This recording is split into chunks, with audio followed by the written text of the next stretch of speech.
겨울에 길을 가던 지혜 씨는 빙판길에 미끄러지면서 다쳐 병원에 가게 되었습니다.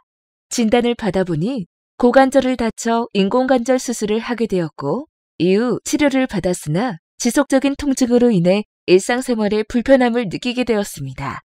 지혜 씨가 받을 수 있는 보상에는 무엇이 있나요? 영상 잘 보셨나요?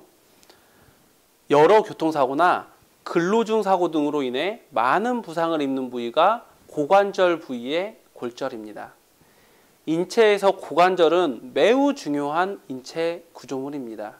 이 인체 구조와 고관절, 인공관절 보상에 대하여 알아보도록 하겠습니다.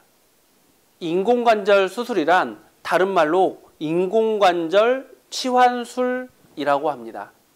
인공관절 치환술은 관절면의 뼈 구조물을 절제하고 인공재료로 만든 관절로 바꾸는 수술을 의미합니다. 이때 각 부위에 따라 어깨관절, 팔꿈치관절, 손목관절, 엉덩이관절, 무릎관절, 발목관절을 말한 뒤 인공관절 치환술이라고 말하게 되는 것입니다. 인공관절 수술은 영구적으로 자신의 관절 부위를 다른 인공재료로 바꾸는 것으로서 보험회사에서 자동차 사고의 경우 손해액 판단의 기준을 삼을 수 있으며 근로중재해, 개인보험 등에서 보상 후유증에 대한 판단 이후 보상을 받을 수 있습니다.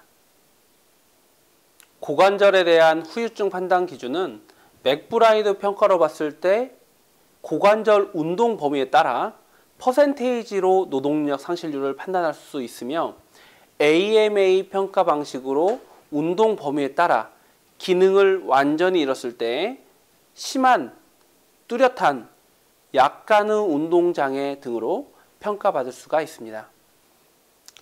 위 사례와 같이 고관절, 인공관절 치환술을 한 경우 맥브라이드 장애율을 14에서 15%, AMA는 기능을 완전히 잃었을 때에 해당하여 장애율 30%에 해당하게 됩니다.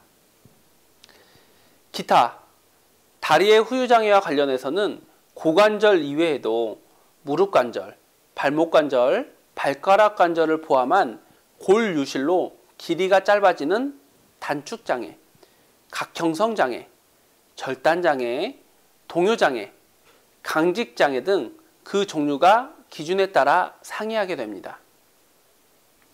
후유증 평가를 받기 위해서는 첫째, 충분한 의학적 치료 부분이 선행되어야 합니다. 둘째, 충분한 치료 후에도 인체의 법률적 혜택과 연결되는 후유증이 남아있어야 합니다. 셋째, 이를 증빙할 수 있는 서류의 구비를 통하여 주치의 및 동분야의 전문가에게 신체 감정을 통해 후유증에 대한 판단을 받아야 합니다. 다만 상기의 사례처럼 인공관절 치환이 있는 경우라면 치료가 종결되지 않는다고 하더라도 후유증에 대한 판단은 바로 가능합니다. 끝으로 부상 원인에 대한 판단과 부상 예후에 대한 명확한 인식, 치료 과정이 끝나고 나타날 수 있는 후유증에 대한 인식을 바로하고 자신의 치료와 법률적 혜택에 대한 준비를 해나가는 경우 적절한 치료와 자신의 보상적 권리를 모두 다 바로잡을 수 있다고 판단됩니다.